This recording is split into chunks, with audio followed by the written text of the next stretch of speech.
नमस्कार, बहुत स्वागत है आपका। आप देख रहे हैं ग्रैंड धर्मास सन्मार्ग।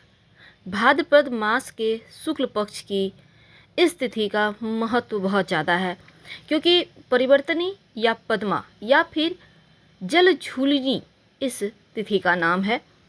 तो इस परिवर्तनी एकादशी का व्रत, चूँकि शुक्ल पक्ष की एकादशी तिथि को रखा जाता है, भगवान विष्णु के वामन रूप की पूजा करने का विधान है। माना जाता है कि भगवान विष्णु सोते समय करवट बदलते हैं इस दिन। तो इस तिथि का को पार्श्व एकादशी के नाम से भी जानते हैं, एकादशी जयंती भी कहा जाता है।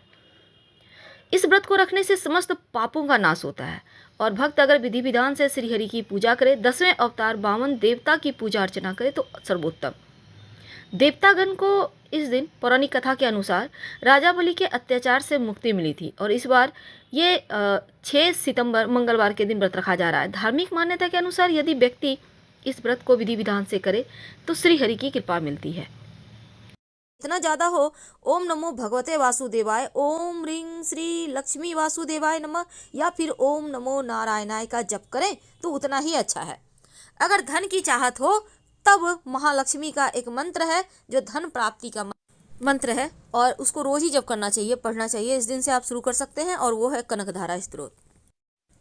तो भगवान जी की पूजा कैसे करेंगे? सुबह सुबह ब्रह्म मुहूर्त में उठिए, पवित्र नदी सरोवर में नहाएं या घर में ही गंगा जल डालकर पानी में नहा लें। स्वच्छ वस्त्र धारण कर अपने घर के पूजा स्थान को पवित्र करें।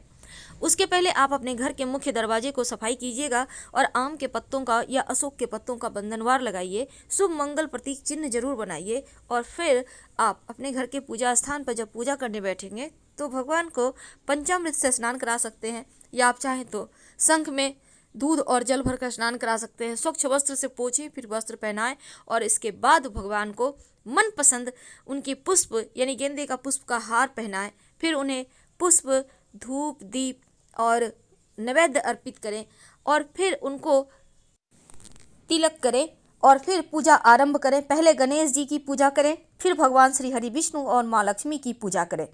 यदि आप व्रत रखते हैं तो फल खाएं। माँ लक्ष्मी के साथ श्री हरि की आरती जरूर कीजिएगा एक साथ। और इस दिन भगवान को भोग में जो भी भोग लगाएं, पंचामृत का भोग लगाएं या फिर आपने फल का लगाया है या आपने जो पंजीरी होता है बनाया है तो तुलसी के पत्ते जरूर अर्पित कीजिएगा, क्योंकि बिना तुलसी के पत्ते का भगवान भोग ही स्वीकार नहीं करते। अगर कुछ ना हो आपके पास तो सिर्फ 2-4 मिश्री के या चीनी के दाने और तुलसी के पत्ते का ही भोग लगा दें तो अच्छा रहेगा। एकादशी का व्रत महीने में 2 बार आता है, शुक्ल पक्ष की एकादशी और दूसरी कृष्ण पक्ष की एकादशी। एकादशी व्रत रखने के महिमा बहुत है। कहा जाता है कि एकादशी का व्रत करने से इंसान के शरीर में एक निश्चित संतुलन बनता है। साथ ही व्यक्ति कोई भी कार्य अगर ईमानदारी से करे तो वो भी पूरा हो जाता है। अगर आप एकादशी व्रत का पालन करते हैं, अनजाने में हुए आपके पाप भी दूर हो जाते हैं। व्यक्ति को पुण्य की प्राप्ति होती है, साथ ही मोक्ष की भी प्राप्ति होती है। पुराणों में साल में आने वाली सभी एकादशी व्रत का विशेष महत्व कहा गया है और हर वर्ष 24 एकादशियां आती हैं। अब एकादशी ऐसी मान्यता है कि एकादशी की शुरुआत उत्पन्ना एकादशी से होती है और इसी एकादशी से एकादशी देवी उत्पन्न हुई थी। इसके बाद ही एकादशी व्रत का आरंभ हुआ। वैसे तो जो भी व्यक्ति एकादशी का व्रत रखकर भगवान श्री हरि विष्णु या विष्णु भगवान के किसी भी रूप का पूजा करता है तो कई जन्मों के जाने अनजाने पाप से मुक्ति मिलती है।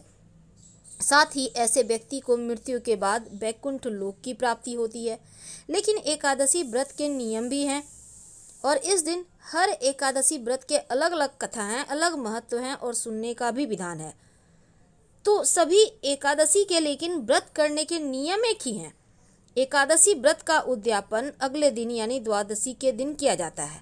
कुछ ऐसे कार्य हैं जो एकादशी के दिन नहीं करना चाहिए और कुछ ऐसे कार्य हैं जो जरूर करना चाहिए। एकादशी के दिन चावल नहीं खाना चाहिए। एकादशी के दिन बुरे और गलत बातें भी करने की मनाही है। एकादशी के दिन क्रोध ना करें, साथ ही किसी से भी मानसिक या शारीरिक रूप से लड़ाई भी ना करें। इस दिन मांस मदिरा का सेवन बिल्कुल भी ना करें। झूठ बोलने से बचें। किसी की निंदा चुगली ना करें। भगवान श्री हरि की ज़्यादा से ज़्यादा आराधना करें। संभव हो तो रात में जागरण करें या फिर कम से कम एक दीपक ही जला दें रात 11 से 1 के बीच अपने घर के पूजा स्थान पर। एकादशी के दिन पान और सुपारी भी नहीं खाना चाहिए क्योंकि भगवान श्री हरि को अर्पित होता है। इसके साथ ही इस दिन आप व्रत करें या ना करें पर भगवान श्री हरि की आराधना जरूर करें। भगवान श्री हरि की मंत्र का जप ज़्यादा से ज़्यादा करें क्योंकि जितना ज़्यादा आप जप करेंगे मंत्र उतना ही ज़्यादा आपके जीवन की परेशानियां समाप्त होगी, आपके जीवन के कष्ट मिटेंगे। तो एकादशी व्रत की बहुत सारी महिमा है, लेकिन पूजा पाठ भगवान श्री हरि विष्णु की ही होगी। अब देखिए एकादशी व्रत है क्या, महत्व क्या है। पुराणों में एकादशी को हरि दिन हरिवासर के नाम से भी जाना जाता है और इस व्रत को वैष्णव और गैर वैष्णव दोनों ही संप्रदायों के लोग करते हैं। ऐसा कहा जाता है कि एकादशी का व्रत करना, हवन यज्ञ करना, वैदिक कर्म कांड करना, ये सभी चीज़ों से ज़्यादा आपको सिर्फ व्रत करने से पुण्य मिलते हैं। और इस व्रत को रखने की एक और मान्यता ये है कि इससे पूर्वज और पितरों को स्वर्गलोक की प्राप्ति होती है। स्कंद पुराण में भी एकादशी व्रत के महत्व के बारे में बताया गया है।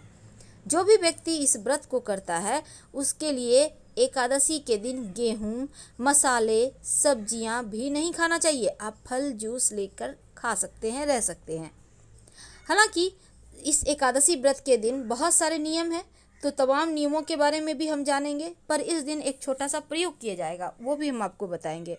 व्रत करने जो लोग व्रत आज कर रहे हैं उनको कुछ चीज़ों से दूर रहना चाहिए, जैसे कि एकादशी के दिन दांत साफ करने के लिए लकड़ी का दातुन इस्तेमाल ना करें।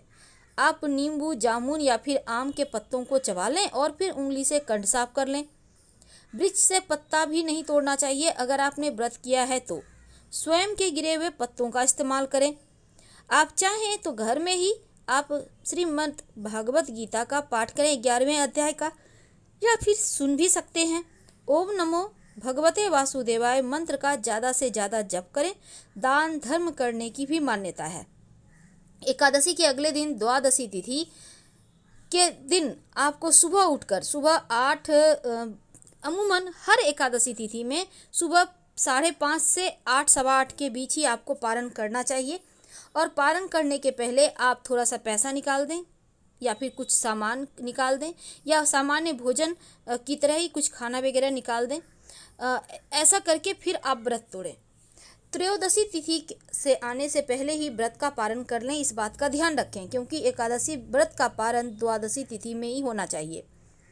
तो आप कोई चूक ना हो इसका ध्यान रखें। भले ही आप 24 एकादशी ना करें, मुख्य एकादशी करें, लेकिन आप नियमों का पालन जरूर कीजिएगा। तो एकादशी के दिन जहाँ तक संभव हो कम बोलें, सात्विक रहें, बाल मत कटवाएं, घर में जो वृक्ष हैं किसी के भी पत्ते ना तोड़ें, चावल तो नहीं ही खाना चाहिए, किसी और का दिया हुआ अन्न भी मत खाइए और मन में किसी भी प्रकार का विकार ना आने दें। अब जैसे कि बहुत सारे लोग क्या करते हैं, फलारी में गोभी, पालक, सलजम वगैरह जूस वगैरह ले लेते हैं, मत खाइएगा, आप फल खाइए। एकादशी व्रत की कथा जरूर सुने क्योंकि इसके पीछे कई सारी कहानियां हैं। व्रत कथा बहुत महत्वपूर्ण है और एकादशी के दिन सुनने से व्रत कथा जो है ना बहुत अनिवार्य माना जाता है। शास्त्रों में कहा गया है कि बिना एकादशी की व्रत कथा सुने व्यक्ति को उपवास का पूरा फल नहीं मिलता। और तमाम बातें अभी तक हमने आपके साथ साझा किया कि कैसे एकादशी का व्रत करना चाहिए और क्या करना चाहिए। लेकिन आज हम एक छोटा सा प्रयोग लेकर आपके साथ जुड़े हैं। एकादशी के दिन आप जब व्रत करेंगे तो शाम के समय एक छोटा सा काम कीजिएगा। आप अपने घर में जब शाम में दिया बाती करेंगे तो दीपक में एक लौंग डाल दीजिए और अपनी मनोकामना कहिए, फिर आरती वगैरह करें, पूरे घर में दिखाएं। आप चाहें तो कपूर के सहारे लौंग डालकर जलाकर भी पूरे घर में दिखा सकते हैं या घी की बाती में भी कर सकते हैं। अगर आप दीपक में एक चुटकी काला तिल डाल देते हैं तो पितृदोष समाप्त हो जाते हैं। लेकिन ये दीपक आप अपने घर के आसपास जहाँ भी पीपल का पेड़ है शाम के वक्त सरसों के तेल के दिया में या तिल्ली के तेल के दिया में जलाएं और उसी में एक चुटकी काला तिल डालकर जलाएं तो पितृ शांत हो जाते हैं और पितृदोषों से मुक्ति मिल जाती है।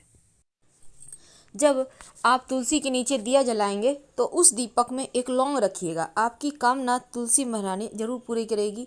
दूसरा, जो घर में दीपक जलाएंगे आप उसमें लौंग या काली मिर्च रखें या ना रखें, लेकिन सरसों के, पीली सरसों के 2-4 दाने जरूर रख दीजिएगा। इस दिन सरसों का विशेष प्रयोग किए जाते हैं, क्योंकि देखिए, एक तो इस एकादशी के दिन पितृदेवों को मोक्ष दिलाने के लिए हम व्रत रखते हैं और उन्हें अपना पुण्य फल देते हैं ताकि उनको कष्ट ना हो। और अगर कोई अतृप्त आत्माएं हैं आपके आसपास तो दीपक में अगर एक चुटकी, आप चाहें तो एक कपूर की टिकिया जलाकर आप घर में भी कहीं पे रख सकते हैं, एक चुटकी सरसों के दाने डाल के, बस इससे भी शांत हो जाती है आत्माएं। और दूसरी बात, अगर आपको लगे कि बहुत ज़्यादा मुश्किल है तो शाम में आप जब दिया जलाएंगे तब एक मनोकामनाओं की पूर्ति के लिए लौंग डालकर ही जलाइएगा। घर में तिल डालकर नहीं जलाना है, घर में लौंग डालकर जलाएं।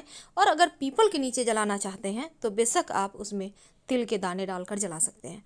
हम फिर मिलेंगे, धन्यवाद। जानकारी अच्छी लगे तब लाइक कर सब्सक्राइब करें, अपनों से शेयर करें और कमेंट में हर हर महादेव जरूर लिखिएगा।